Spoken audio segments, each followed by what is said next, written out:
ეს როტვეილერია? ვილაპარაკოთ. იმიტომაც არ ვილაპარაკია. რაც გინდა.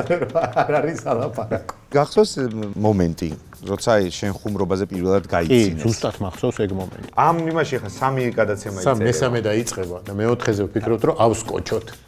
გეპატიჟება ალბათ იმიტოც, რაღაც კარგად იხუმრებს ხოლმე. რაც არ უნდა ორნი გნახონ, მარტო გნახონ, დანარჩენები სად არიან? რა ვიცი. შენთვის ბედნიერება რა არისო და აგერ ლაბაძე გამოჩნდა და.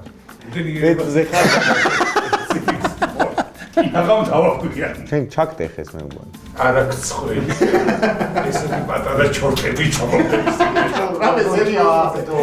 ზელენსკისთან როგორც იუმორისტთან მოგიწიათ გადაკვეთა. ზელენსკისთან არა მარტო როგორც იუმორისტთან, მე ბიზნესს გადაკვეთაც გქონდა. რაღაცა მე ბანკეტი ერთად გქონდა ვიღაცის ნომერში.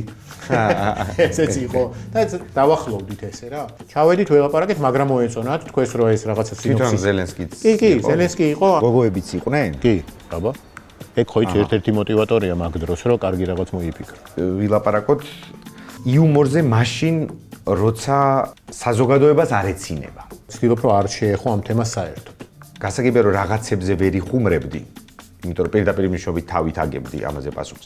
ესეთი ეფექტური ხუმრობა მოვიფიქრე პირველად. მაინც კარგად არ დამიწყია. ძალიან გაზრდილი ხარ რა მას მერე.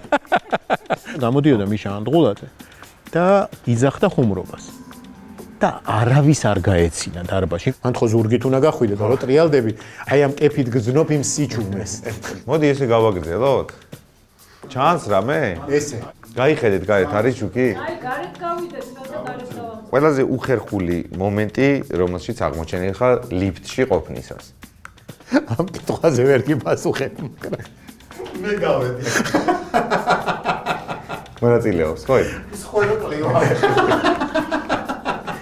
გავაფსიო, გამოვთეთ. გინდათ კიდე კლაპია? ხო, დამთავრების კლუბი პირველად გავიგე.